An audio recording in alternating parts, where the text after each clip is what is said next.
Chapter 5, paragraph 2 and 3 are about decomposition. And decomposition in Dutch is ontleding, just so you know. And a decomposition reaction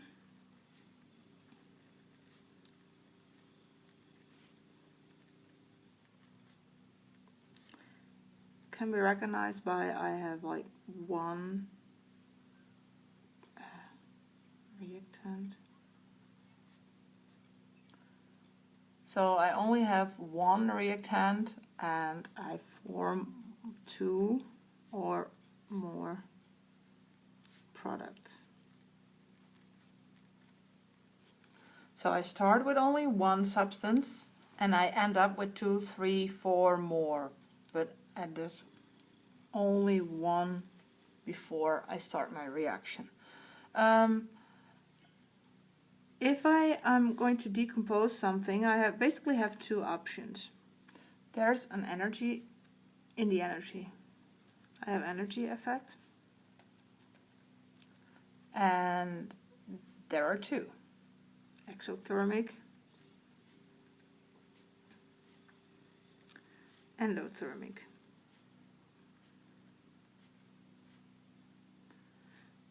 Needs energy, uses energy. Energy, that'll be better. No E over there. Okay, so most of them, most decomposition reactions are endothermic.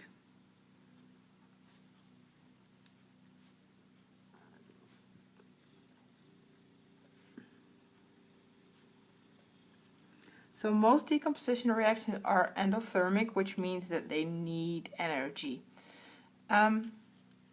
If we are going to draw a diagram of it,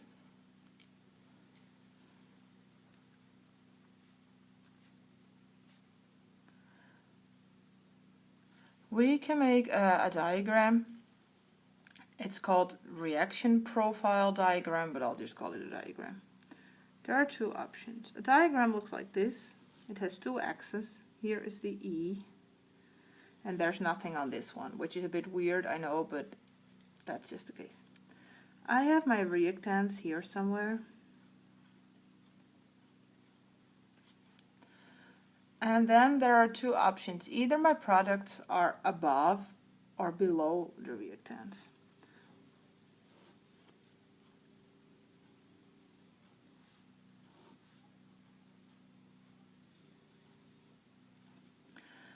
If it's above, it means it needs energy to get there, so this is endothermic.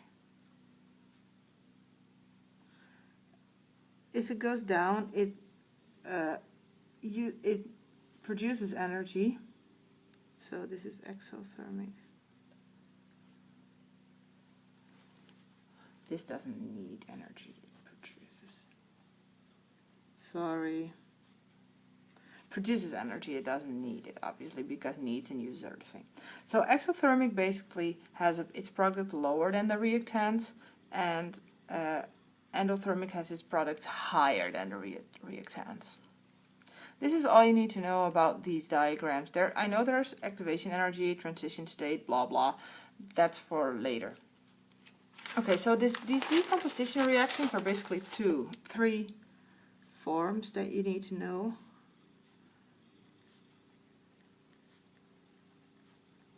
And they have to do, they have to do with the energy source. There is thermal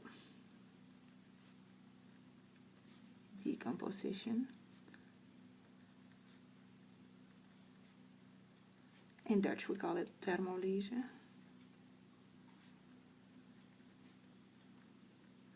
And this thermal obviously has something to do with temperature, so uses heat as energy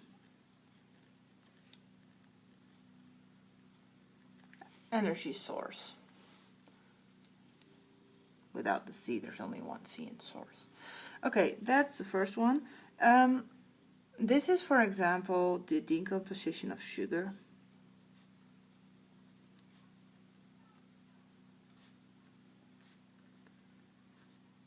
Or basically everything that when you cook and it gets black because you didn't add enough water or oil, that is decomposition, thermal decomposition. So everything that uses heat to decompose, then you get thermal decomposition.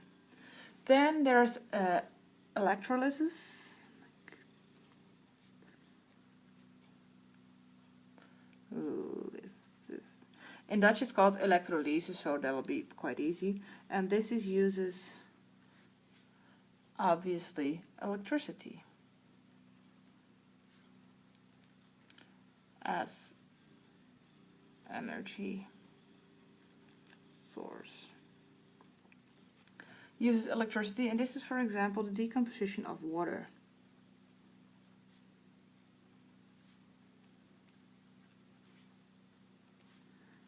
And this is why electricity and water are a bit dangerous together. Not a bit, very dangerous. Okay, and then the last one is decomposition by light. In Dutch we call it photolyse, which makes much more sense, obviously. And this uses light as energy source. And this is, for example, if you just leave a photo or a poster for a long time, then the colors change.